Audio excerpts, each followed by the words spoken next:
33 कंपन्या स्टॉक मार्केटमध्ये लिस्टेड आहेत ज्यांच्यावर खूप मोठी ॲक्शन होऊ शकते. त्यांच्या स्टॉकचं भविष्य काय असेल हे बघणं इंटरेस्टिंग आहे.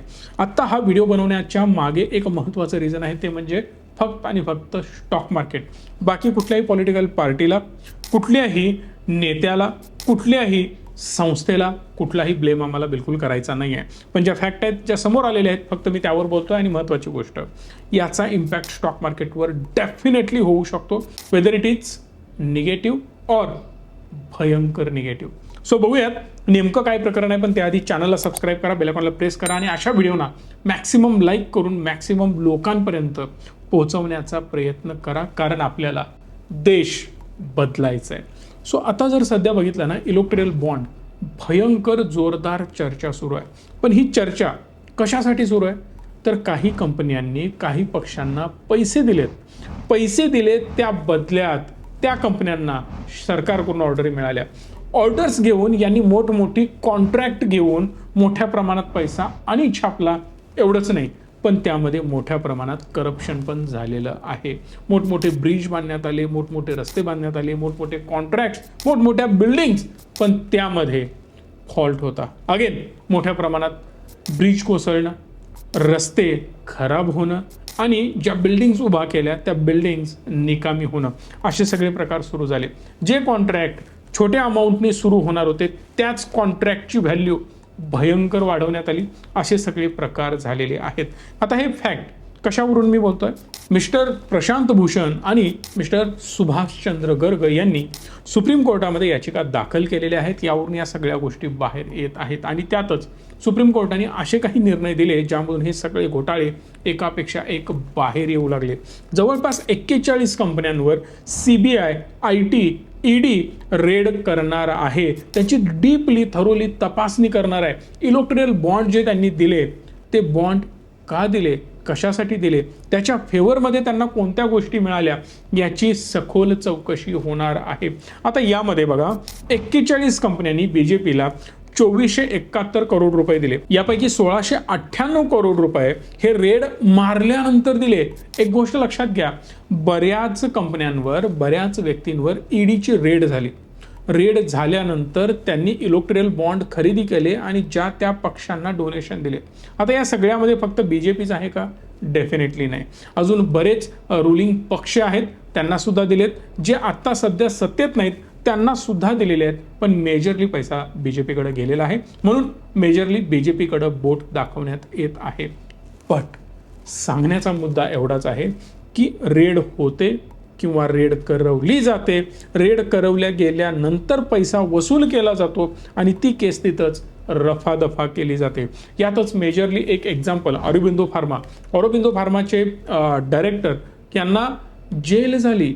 नुसताच जेल झाली नाही, जे दिल्लीचं सगळं प्रकरण होतं, लिकर प्रकरण, त्यानंतर त्यांना माफीचा साक्षीदार करण्यात आलं. त्याच्या आधी त्यांनी 5 कोटी रुपयांचं डोनेशन दिलं.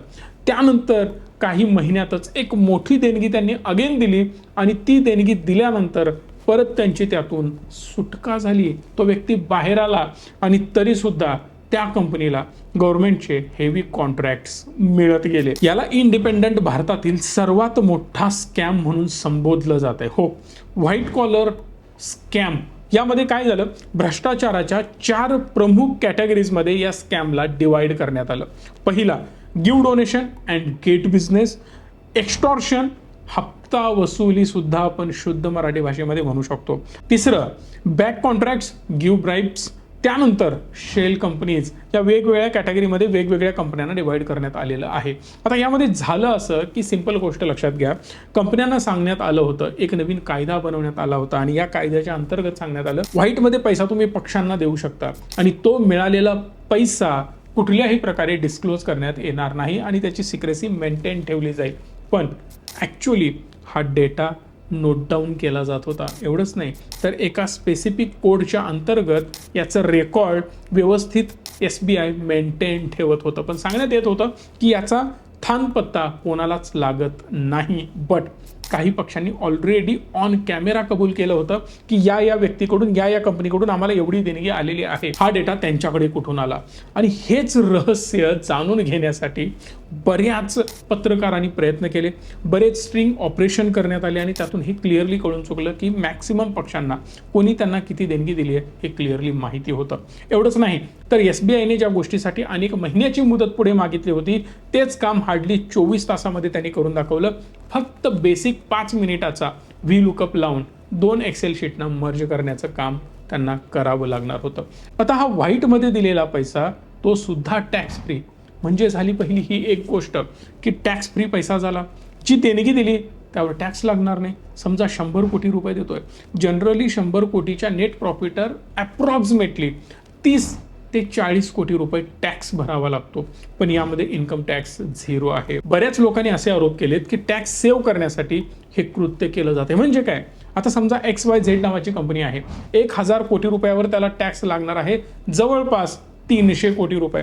हे 300 कोटी रुपये वाचवण्यासाठी एखाद्या पक्षाला हे डोनेशन द्यायचं, तेच डोनेशन फिरवून कॅशमध्ये रिफंड घ्यायचे, त्याच्या बदल्यात समवेअर अराउंड 10 कोटी 20 कोटी 30 कोटी 50 कोटी 100 कोटी त्या पक्षाला देऊ करायचे, बाकी सगळी अमाऊंट स्वतःच्या खिशामध्ये घालायची. मेजरली मोठ्या लिस्टेड कंपन्या आहेत त्या सुद्धा यांना डोनेशन देतात. माझा या गोष्टीला क्लिअरली विरोध आहे. तुमचं ओपिनियन मला कमेंट बॉक्समध्ये सांगू शकता, कारण लक्षात घ्या लिस्टेड कंपनीमध्ये ओनरशिप आमची सुद्धा आहे. आम्हाला माहिती नसताना तुम्ही 50 कोटी 100 कोटी 200 कोटी 500 कोटी हजारो कोटी रुपये एखाद्या पॉलिटिकल पक्षाला देत आहे. लज्जास्पद ही गोष्ट आहे.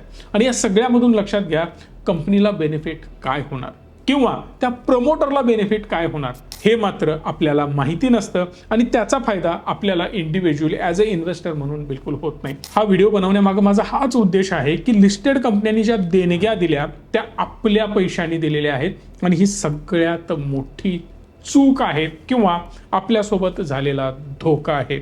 यामध्ये मोठमोठे ग्रुप्स, मोठमोठी नावं यामध्ये येतात, ज्यामध्ये Sun Pharma, Grasim, Piramal Group, Birla Group, ABC India, Ceat, Torrent Pharma, MRF, Shree Cement, Welspun, Vedanta, Bharti Airtel, Aurobindo Pharma, Supreme Industries अशा अनेक कंपन्यांचा समावेश यामध्ये आहे. लिस्ट तुम्ही पॉज करून बघू शकता. या 41 कंपन्यांपैकी 33 कंपन्यांना 172 मेजर कॉन्ट्रॅक्ट्स गव्हर्नमेंट कडून मिळाले. हे बॉन्ड बाय केल्यामुळे हे ऑर्डर त्यांना मिळाले. एवढंच नाही, त्याची टोटल कॉस्ट 3.7 लाख करोड रुपये होते. एवढ्या मोठ्या ऑर्डर त्यांना मिळाल्या. बघा, पहिला ईडीची कारवाई, त्यानंतर डोनेशन आणि त्यानंतर ऑर्डर सुद्धा. हा एक क्रम, भयंकर क्रम आहे आणि यामधून कंपन्या मालामाल होत आहेत आणि चोर अजून मोठा गुन्हा करायला तयार होत आहेत. यामध्ये सगळ्यात मोठी एक लाजिरवाणी गोष्ट अशी आहे, कंपनीचा जेवढा प्रॉफिट नाही ना त्याच्यापेक्षा जास्त कंपन्यांनी देणग्या दिलेल्या आहेत. क्विक सप्लाय चेन ही जी कंपनी आहे 190 कोटी रुपये प्रॉफिट कमवते, पण 410 कोटी रुपये यांची देणगी देते काही पक्षांना.